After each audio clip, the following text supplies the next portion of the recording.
formulation, there was no partner for peace on the Palestinian side. Hillary Clinton, who was elected in the Senate in 2000 and later became Secretary of State, also joined in this key deception.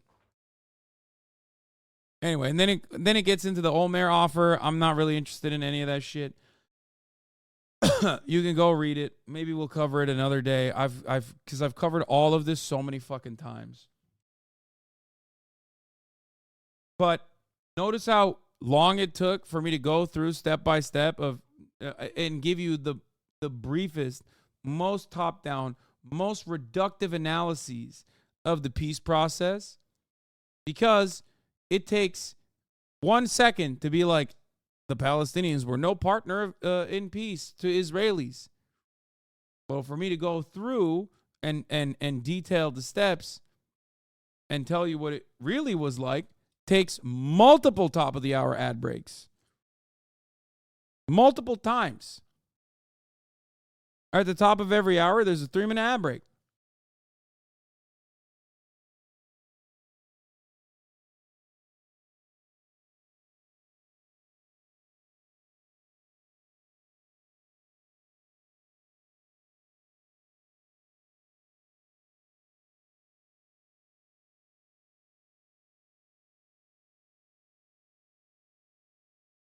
Here's a 3-minute ad break now.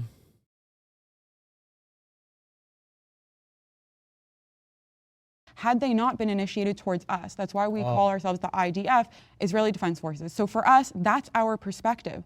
And right now, unequivocally, if there were no terrorist attacks, so much of what is happening just simply would not exist. Everything that's been in place, the blockades, the this, the that, and the other, they all came after as responses. So when we disengaged from Gaza in 2005, we did not have the blockades that existed. We did not have the blockades that existed now. Why did those happen? Because in the following years, right after that, rockets immediately started flying from Gaza. Terror attacks immediately started coming out.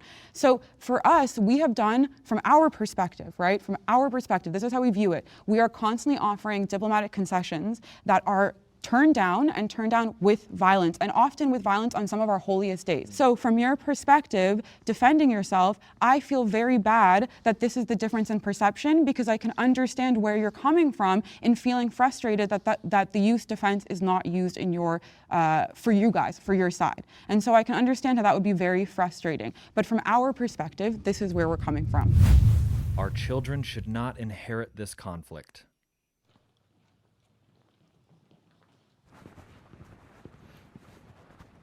I'm glad that everybody stepped forward.